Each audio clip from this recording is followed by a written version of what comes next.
তোমরা তো নিশ্চয়ই ভেটকি মাছের অনেক রকম রেসিপি দেখেছো এবং ট্রাইও করেছো, কিন্তু আজ আমি যে রেসিপিটা দেখাবো এটা কি কখনো ট্রাই করেছো? রেসিপির নাম ভেটকি মাছের তাওয়া। ভেটকি মাছের তাওয়া ফ্রাই বানাতে প্রথমেই আমি 4 পিস ভেটকি মাছ ভালোভাবে ধুয়ে নিয়েছি। এখানে কিন্তু আমি কোনো ফিলে ব্যবহার করিনি, নর্মাল পিস। তার মধ্যে আমি হাফ স্পুন ভিনিগার অ্যাড করে দিলাম। তোমাদের কাছে লেবু থাকলে পাতিলেবুর রসও দিতে পারো। তারপর হাফ স্পুন হলুদ গুঁড়ো দিয়ে দিলাম, আর তার সাথে হাফ স্পুন লবণ।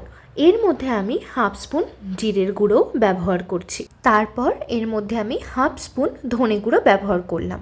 এরপর আমি ব্যবহার করছি 1/4 স্পুন গরম মশলার গুঁড়ো, যেটা রেডিমেড গরম মশলার গুঁড়ো পাওয়া যায়, আমি সেটাই ব্যবহার করছি, কিন্তু অল্প পরিমাণে। সমস্ত গুঁড়ো মশলা দেওয়ার পরে আমি একটা পেস্ট বানিয়ে রেখেছিলাম আদা, রসুন আর একটা শুকনো লঙ্কা দিয়ে, সেই পেস্টটাই ওপর থেকে দিয়ে দিই। ঝালটা তোমাদের স্বাদ মতো বা মাছের পিস অনুযায়ী বাড়িয়ে নিতে পারো।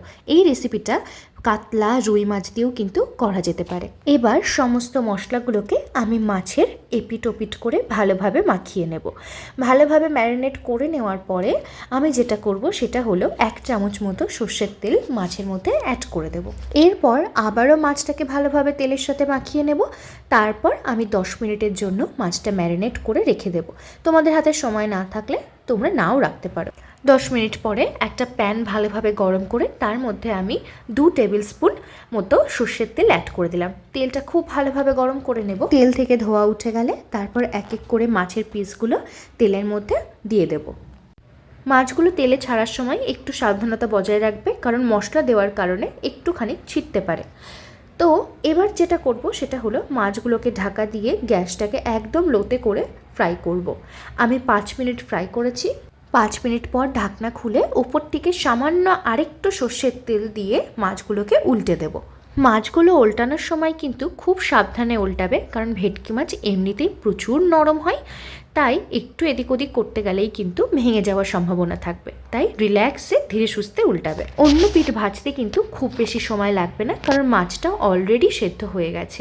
শুধু একটু রং ধরে গেলেই নামিয়ে ফেললে হবে। আমি ওই 3 মিনিট মতো আবার কুক করে নিয়েছি উল্টে দেওয়ার পরে। আমার মাছে কিন্তু আমার পছন্দ মতো রং এসে গেছে। আমার এরকম পোড়া পোড়া একটু ভালো লাগে, তাই আমি এরকম করেছি। এবার একটা প্লেটের মধ্যে মাছগুলো সাজিয়ে নিলেই তৈরি আমাদের ভেটকি মাছের তাওয়া ফ্রাই। একদম 10 মিনিটের মধ্যেই কিন্তু সহজে রান্নাটা করে ফেলা যায়। খুব বেশি জিনিসেরও দরকার নেই, আর খেতে কিন্তু হয় অসম্ভব টেস্টি। আমি একটু ওপর থেকে চাট মশলা ছড়িয়ে দিচ্ছি। এটা যদিও একেবারেই অপশনাল, কিন্তু অনেক সময় স্ট্রিট সাইডের খেতে গেলে আমরা দেখি এরকম দিয়ে দেয়। আর পাশ থেকে দিয়ে দিলাম একটু পেঁয়াজ। আমার কাছে পাতিলেবু ছিল না বলে দিতে পারিনি, কিন্তু পাতিলেবু থাকলে কিন্তু টেস্টটা আরও বেড়ে যায়। ব্যাস তৈরি হয়ে গেল আমাদের ভেটকি মাছের তাওয়া ফ্রাই। এটা খেতে অত্যন্ত সুস্বাদু হয়। একবার তোমরা বাড়িতে ট্রাই করে দেখো, আশা করছি ভালো লাগবে। আর ট্রাই করলে অবশ্যই আমাকে কমেন্ট করে জানিও।